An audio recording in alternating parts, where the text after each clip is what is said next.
freezer meals are more than just casseroles. They are. And while freezer meals can be casseroles, they can also be, what are we calling this one? Fancy foodie food freezer meals. They could be fancy foodie food freezer meals. They can, because for those of you that are new to our channel, I'm Charlotte, this is Christy. Hello. And we are neighbors and besties. We have been making freezer meals together forever and a day. Mm-hmm. And I am a foodie. I can't help myself. I love food and I love fancy food. She does love fancy food, but she also has 7 kids. So freezer meals have been a way to actually, it's been a way of life for you for a long time because you really just needed to. When you have a large family, it was, you know the 4 p.m. dinner dread when, 4 o'clock rolls around and you're like, ugh, I don't know what I'm going to make for supper. When you have that large of a family, you can't roll the dice. No. And so you have to have your backup plan for your backup plan. And you can't have like your herb, goat cheese, panko crusted appetizers for your 6 p.m. dinner when you've got 7 kids. So there has to be this happy medium between, stuff you can get into your freezer and stuff that actually tastes good. So even the family-friendly stuff does taste really good, but it's not quite foodie food. But there's a way. Not everything can be frozen, not everything, but if it can be frozen, we will find a way to do it. And we have found a way to take some of my foodie food and freezer mealize it. Or we have also found ways to take some of the family-friendly freezer meals and elevate them. So we have a lot of recipes actually on our website and in our club that are a little more gourmet. But today we're sharing just some of them with you so that you can see that freezer meals do not have to be boring and they do not just have to be casseroles or soups or stews. I'm gonna get this started with something that is undeniably foodie food. Undeniably foodie food. When she told me about it, I said, ooh, fancy. And when you understand even the why of how you've done it, you're gonna have a good chuckle. It is foodie food. So this is a minted pea puree, and I've been planning this one for months because my husband grew peas this year in his garden, and he started them even before the summer in the house in little seed containers and grew them. He called them his babies. Yes. Yes. He would get it in the morning. He would be like, how are my babies doing? So he was starting. If you garden, you understand. Yeah. I'm a gardener too, so I understand. I don't do the trays. I don't do the plan ahead. I'm just get it in the soil and let it do its thing. But the babies, I get it. So then I started thinking about how we've got these peas that are fresh garden peas that are gonna come up, and I want to do something special with them. So I started planning this then. And then Christy grows mint prolifically in the summer. Okay, mint is a weed. I've said this before. And so I grow mine in a pot so that you don't, if you grow it in the ground, it can get away on you. And then you have mint cleanup duty forever. So I just grow it in a pot, and I specifically try to grow mojito mint because it has a really specific purpose. And I don't drink alcohol, but virgin mojitos are just as delightful as a regular mojito. And the other kind of mint, I'll throw a different kind in there. So I think this year is pineapple mint, which is also nice in a mojito, by the way. And so yes, I am the queen of mint on the block. So I used Christy's mint and my husband's fresh garden peas to make this. And when you're doing foodie food, fresh ingredients help a lot. And so we're starting out in the best way because we're starting with fresh, simple ingredients. And we can even say they're organic and they're homegrown, and even homegrown things. Like if you've ever had a garden potato or garden carrots or garden peas, garden strawberries, We garden have tomatoes. those too. Once you start growing your own food and you compare it to the food that's commercially grown, and God love them, they're still farmers, and we need farmers, and I support farmers, but it has to be a certain way for it to be able to get to the stores and the process. If you can grow your own food and taste the difference, that is how chefs can make like 4 ingredients explode in your mouth. It's because of the quality of the taste of your ingredients. Yep, Yes. exactly. That's really it. That's really, really it. Fresh is good. Fresh is good, says the freezer ladies. And when you put fresh things in your freezer, you can still have them taste amazing if you freeze them right and you know what you're doing. So for this minted pea puree, all I did is I shelled my fresh garden peas and added them to a pot, and then I added some mint that I had asked Christy if I could have from her garden, and some water, and in the pot I brought that to a boil and then simmered it for about 6 minutes. I just wanted for the peas to soften enough for me to make this into a puree. And then I drained the peas and mint. I put that back into the pot, and then I used an immersion blender to puree this to create a paste. Then I added some butter and continued to puree as the butter melted in there. I didn't add a lot, I just wanted to create some creaminess. And then I added some salt and pepper. Funny enough, my husband was passing by and he's like, "Can I try some of that?" But he tried it before I added the salt and pepper, and he was like, "It needs salt." Like, it sure does. So, and then what I did is I transferred this into ice cube trays, and you could freeze this in a quart-sized freezer bag. The reason I chose to put it in an ice cube tray is because I wanted to be able to serve this kind of as like a smear on the plate, as you see done in a fancy restaurant. And so I just wanted to take out a few servings at a time and be able to really portion that out. So I froze it in an ice cube tray and then transferred the cubes of minted pea puree to a quart-sized freezer bag. I got all of the air that I could out of that bag, because when you're freezer cooking, air causes your freezer burn. So I just put that back in the freezer, and it's ready for me to have elevated food whenever I choose. I've been watching MasterChef Canada, and it's down to the final 3. There's 2 episodes left. So, I mean, there's MasterChef, but other countries have their own MasterChef as well. So there's MasterChef Australia, probably MasterChef UK. And so in MasterChef Canada, and so I'm imagining I would do like braised pork cheeks and, you know, some the colored carrots, the fancy colored carrots, right, or some green beans along with it. Super, super fresh. Right on top of the pea puree smear. Totally. I think I am going to serve this with our ginger soy salmon, which I'm going to tell you about in a little bit. But first I'm going to let Christy tell you about a shrimp recipe that we have that's pretty darn tasty. Very, very good. So this is garlic butter shrimp. You can use it a million different ways, and I will talk about that as well. Pretty simple to put together. We are going to, now listen, I've done this in many different ways to try.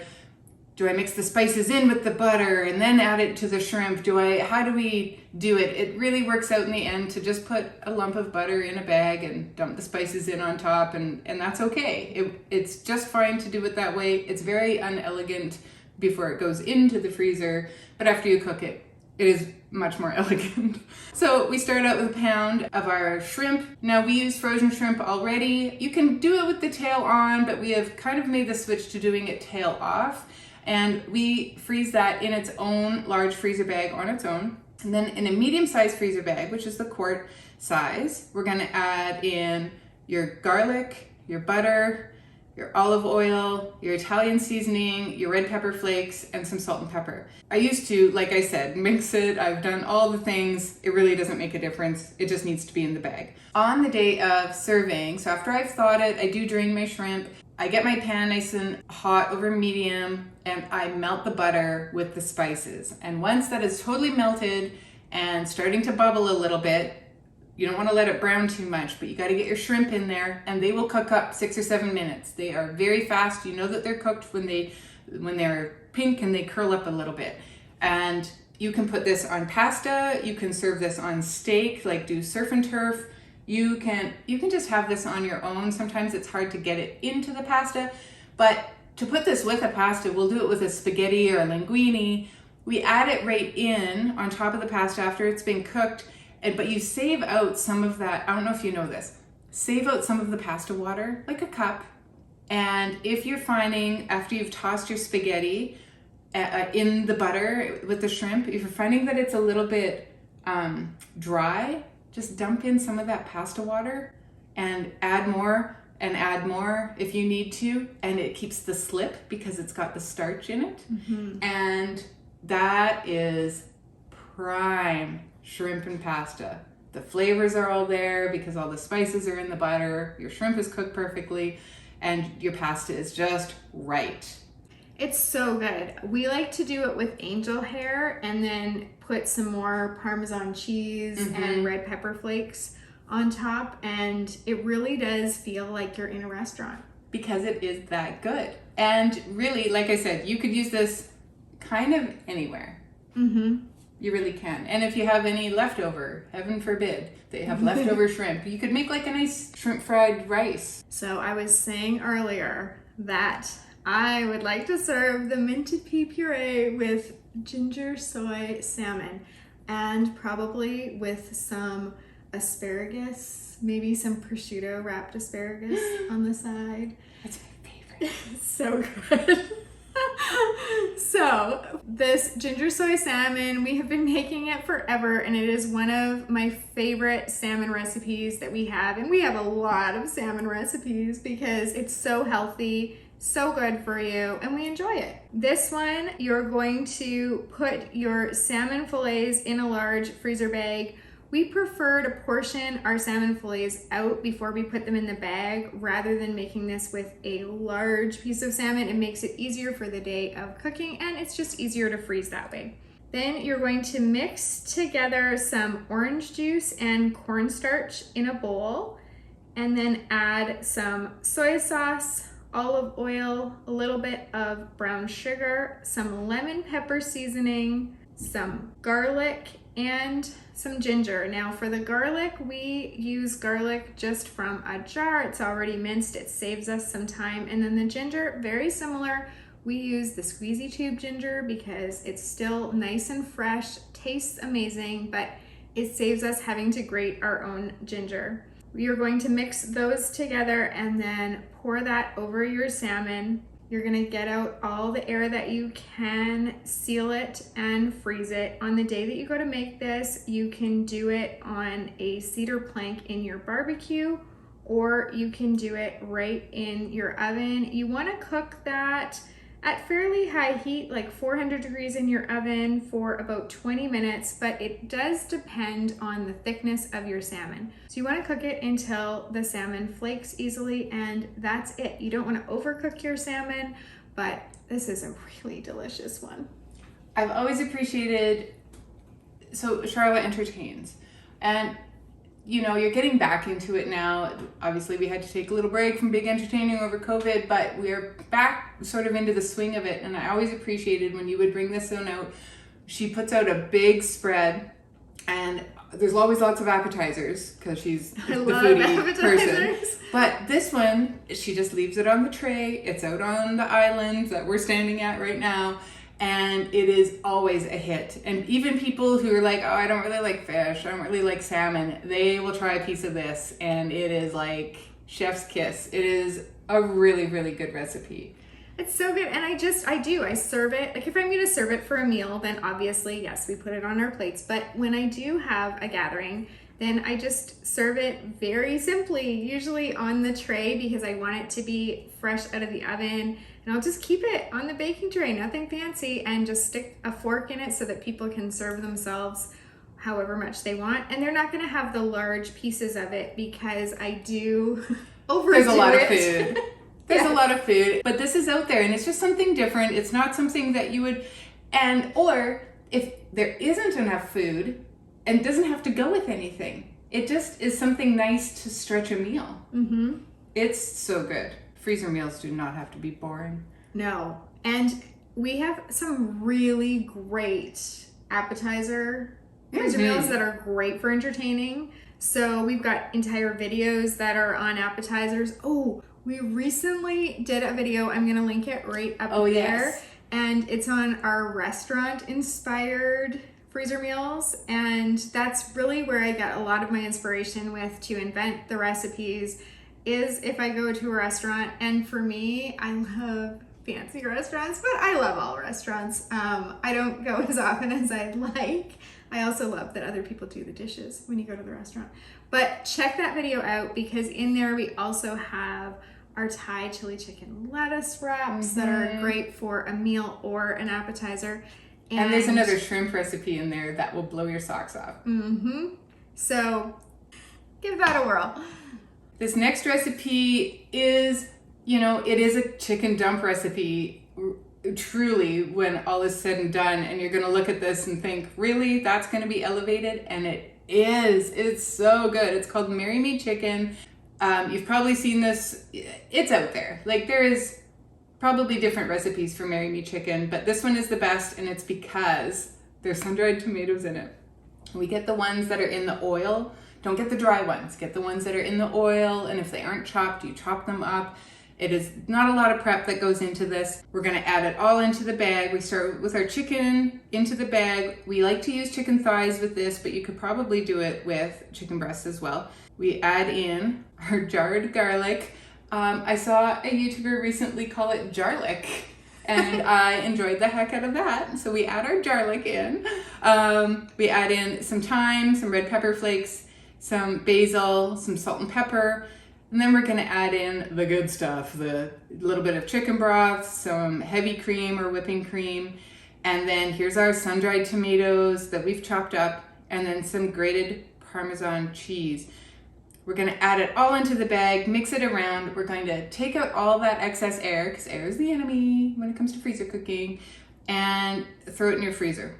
You want to cook this in a skillet. You can't go super high heat or the Parmesan in it will turn on you and you will never get that pan clean.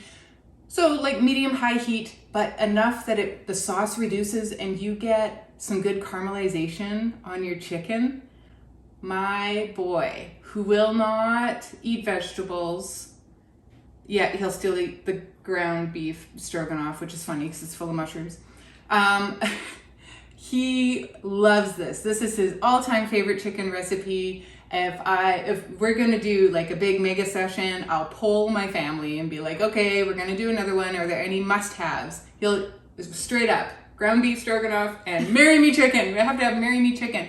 Now, if a 13-year-old boy likes it, you might think, really, is it all that elevated? Yes, it is. Yes, it is. The flavor is out of this world.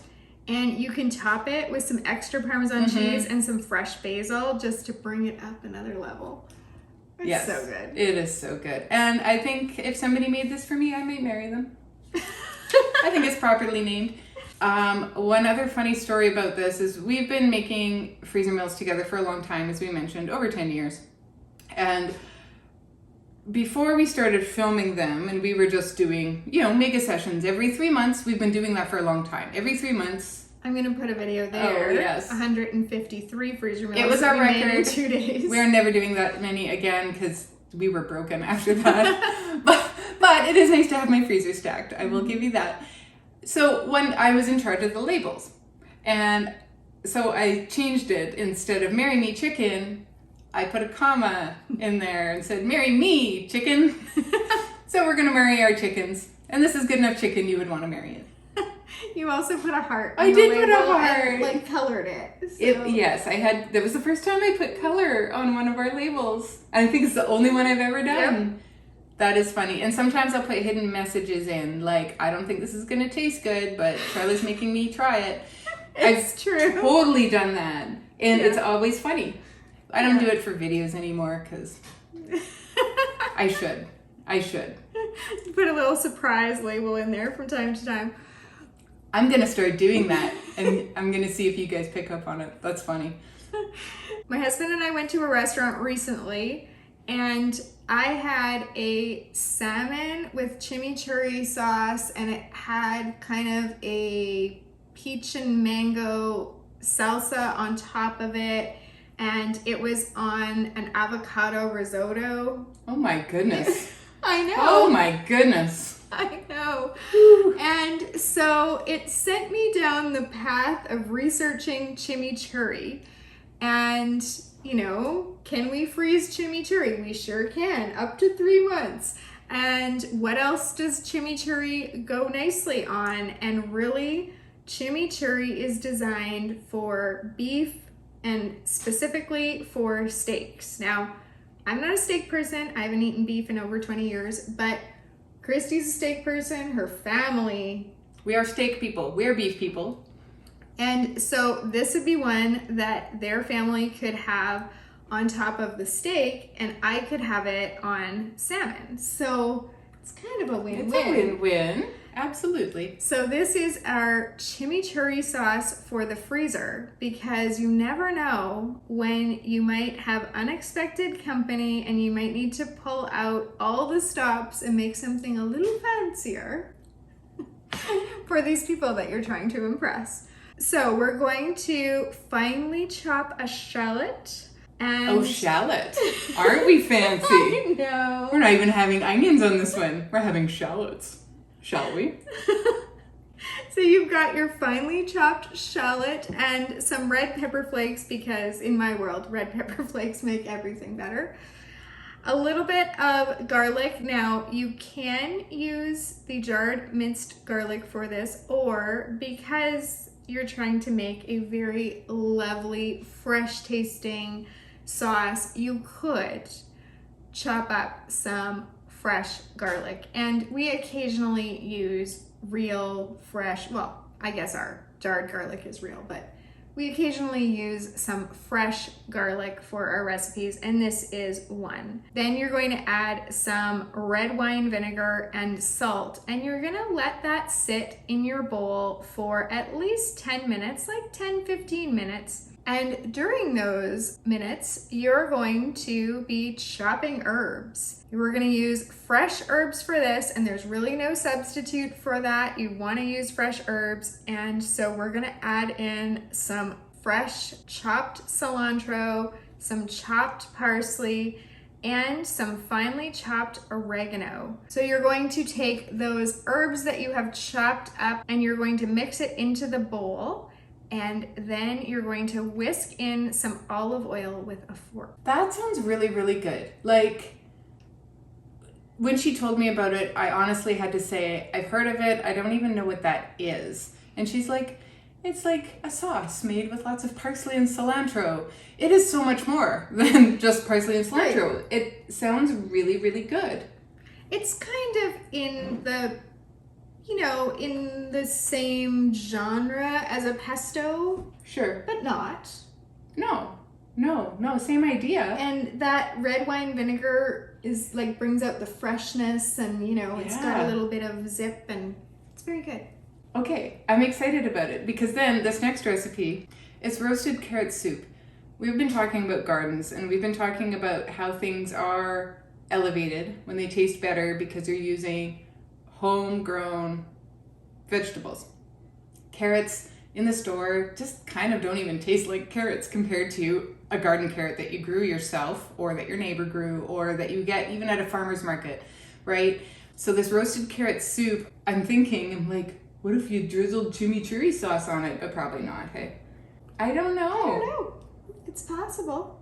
So this roasted carrot soup, like I said, it is really flavorful, and a lot of times foodie food, you're gonna have to put in a little bit more work on the front end, because maybe not things like the Marry Me chicken or the garlic butter shrimp, where it's pretty much a dump recipe, But like the chimichurri sauce, there's a little, you know, with the chopping and stuff, you're having shallots. It's a little bit more on the front end. This one is the same, but the payoff is that it's already done.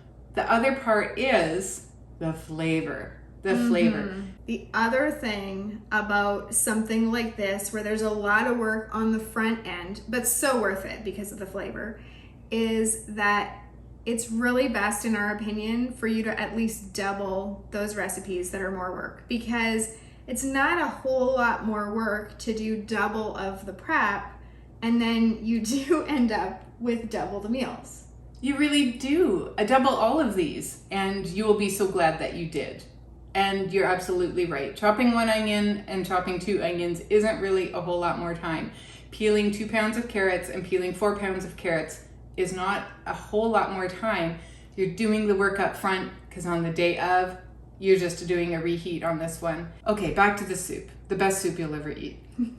I love it. Oh my gosh. Okay, so we have our carrots. We're gonna roast them in the oven at a high temperature for like 20 minutes. We're gonna roast them like around 400, and we're gonna have them tossed in olive oil with some salt and pepper, and then roast them until they start to brown. That caramelization is really important in bringing out your carrot flavor in this soup.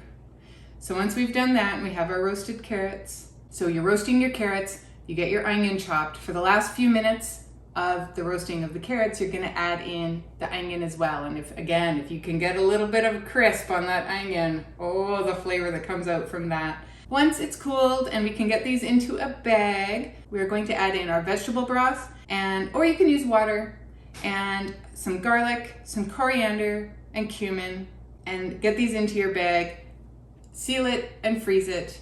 And then on the day of cooking, you want to thaw it. You're going to get it into your pot and cook it up. We're talking get it to a boil, and then you want to only simmer for 15 minutes. Once it's been cooked, you're going to take an immersion blender and blend this. And people will not believe you that there's no cream in this, because it becomes so rich and so creamy with the immersion blender, and there is not a drop of dairy in this anywhere.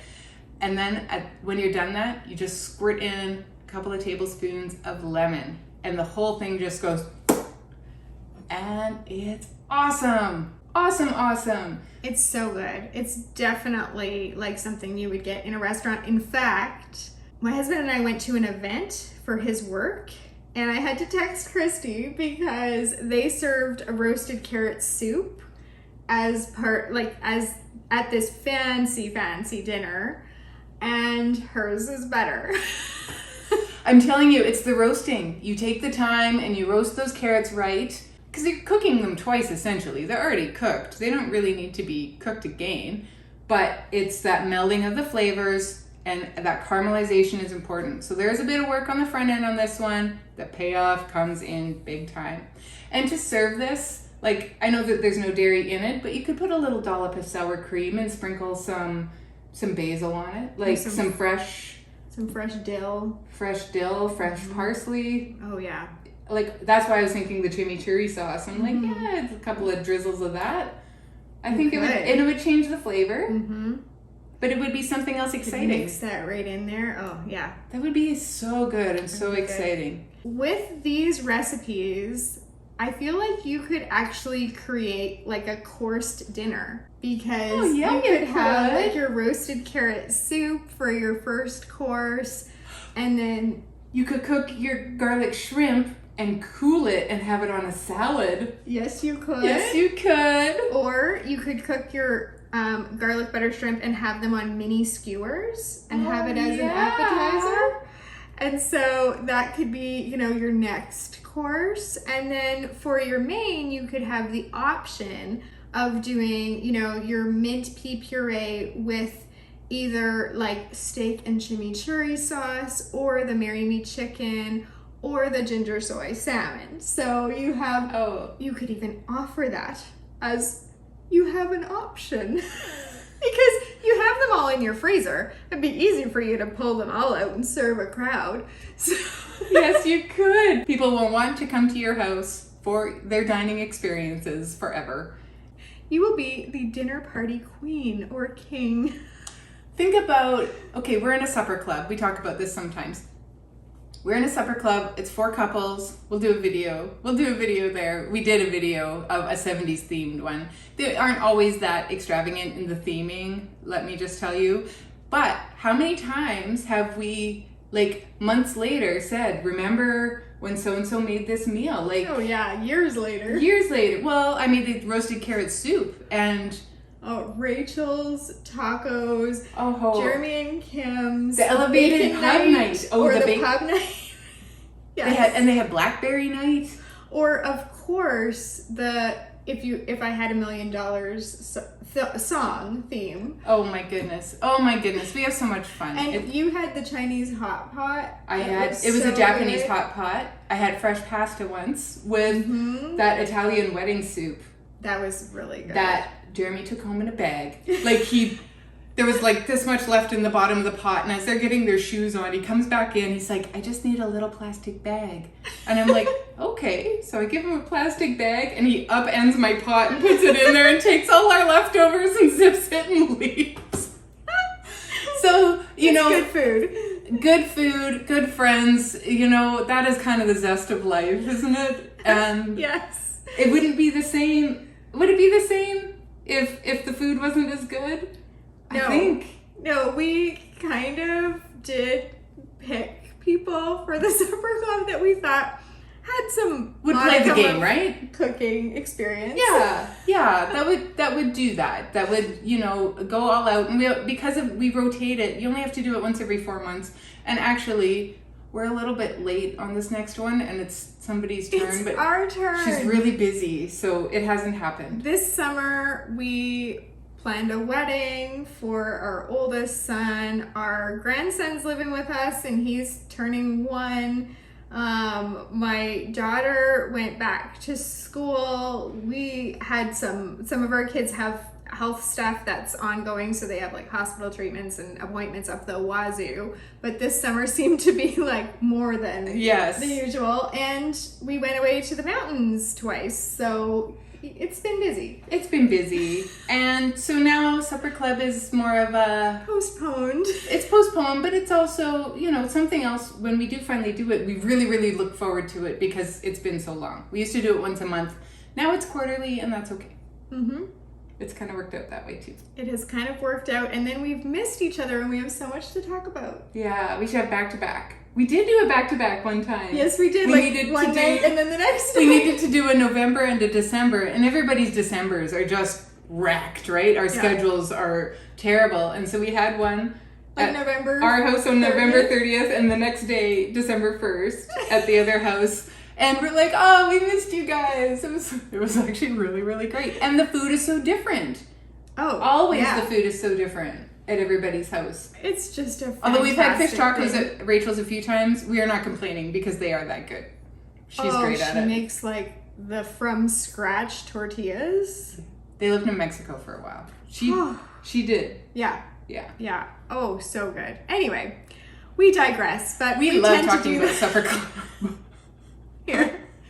We're going to put a link right there to that restaurant-inspired freezer meals video, because if you're looking for really tasty and elevated freezer meals that are a little on the decadent side, you're going to want to check those out. Thank you for joining us today. We hope it made you hungry. Happy cooking.